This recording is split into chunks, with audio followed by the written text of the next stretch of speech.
boys and girls, Northwest Bushcrafter.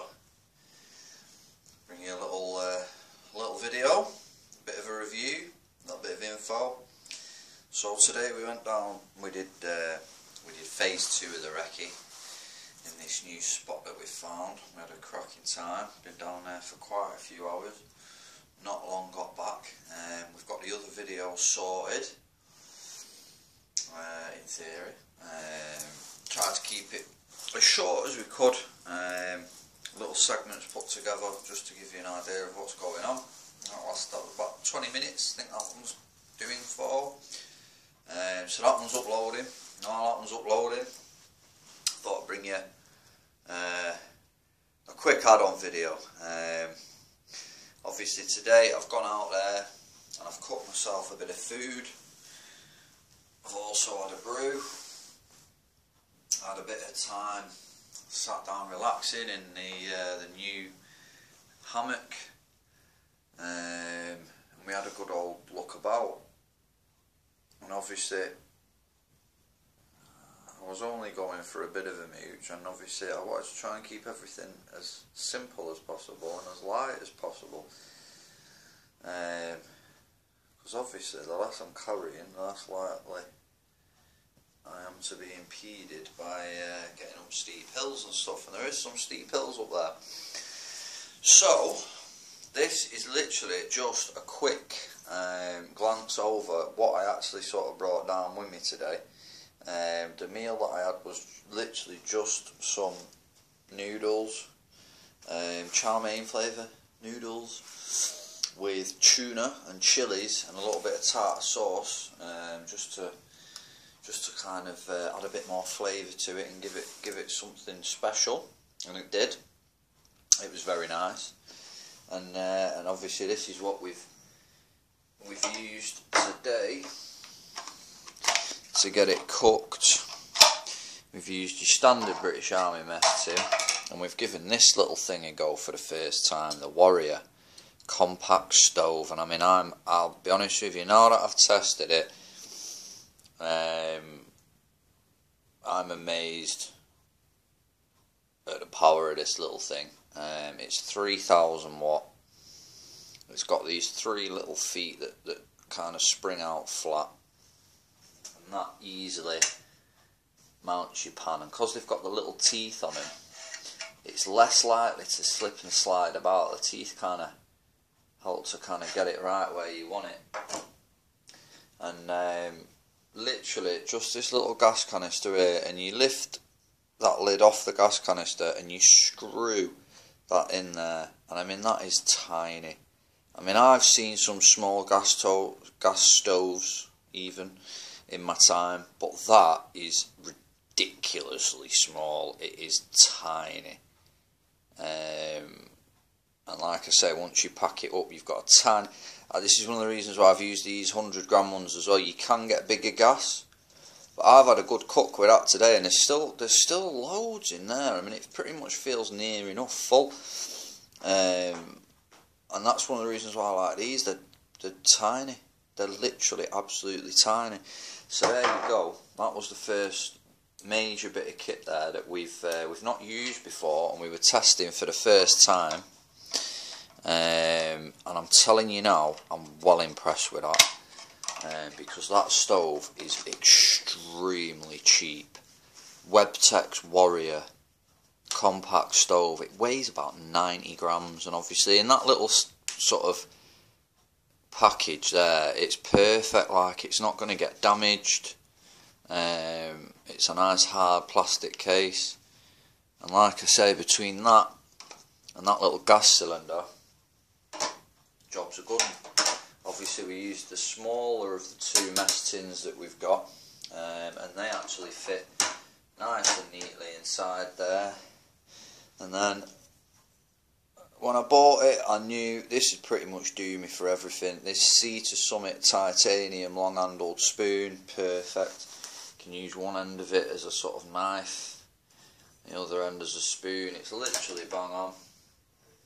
So that was the cook kit, and obviously you'll see in the video me using it, and obviously me eating the end result, and it was amazing. And it did only take a few minutes. I actually thought it was going to take a bit longer with us being outdoor. It didn't. It was absolutely cracking. And that stove is really easy to use. Like, it's cracking little bit of kit, that, like I say. The stove itself was not far off a tenner, and then gas cylinder things are about £3 a go, something like that. So I mean, it's cheap but amazingly good, do you know what I mean? But there you go. So obviously we did a previous video about the porta brew, so we'll bring that up. The porta brew is amazing. You've got your little brew in one little Sealy bag packet, so you've got everything you need in there. If you want bigger proportions, you can split it between two, which is what I did today. And I had my sugar in one, and I had my coffee mate and my coffee in the other. And I literally, when I got there, I slapped them straight into my insulated mug. And then I've got this little thermos thing here. Now this is perfect because it is just big enough for a brew. So what I tend to do is, I'll fill that up with boiling hot water. I put my little porta brew packet straight into my mug.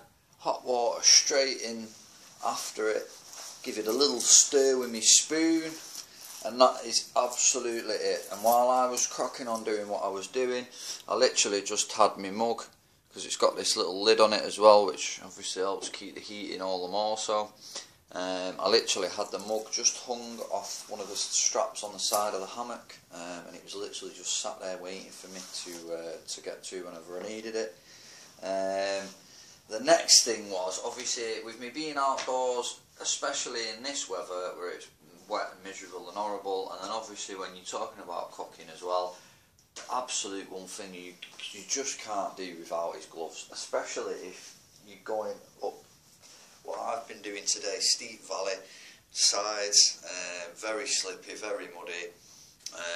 It can be quite dangerous, do you know what I mean? Up until a point, you can injure yourself quite easily out there.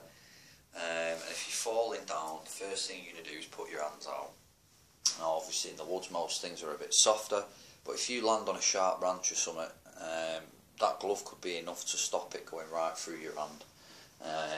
But they've definitely come in handy today. They've got a little bit mucky, to be fair, because we were slip sliding around quite a bit.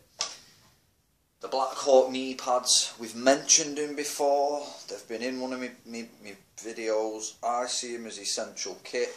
Today they certainly were essential kit. Last time I went up there they were essential kit. They've saved my knees.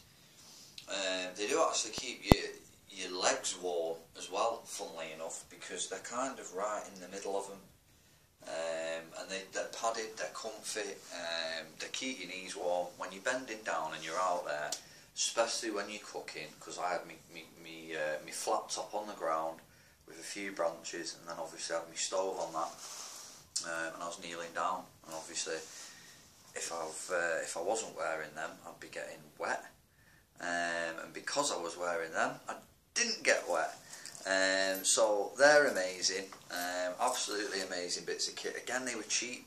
I think they cost me about £13, £13, something like that, which is really cheap, and they are amazing. So there you go.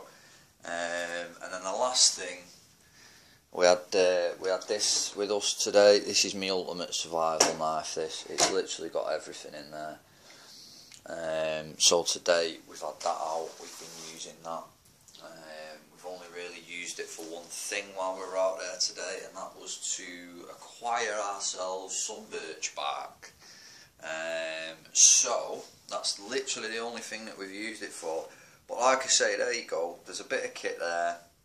A little bit of a review on it all. It's cheap, it's simple, but I tell you what, it's pretty much near enough all you need. Do you know what I mean? So there you go.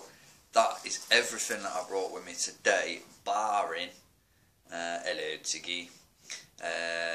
Everything barring the hammock, which again wraps up and is pretty small. It's not much bigger than that mess tin really once it's wrapped up.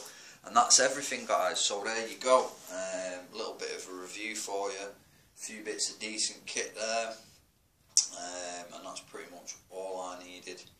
for a full day out there. So there you go, Northwest Bushcrafter, over and out.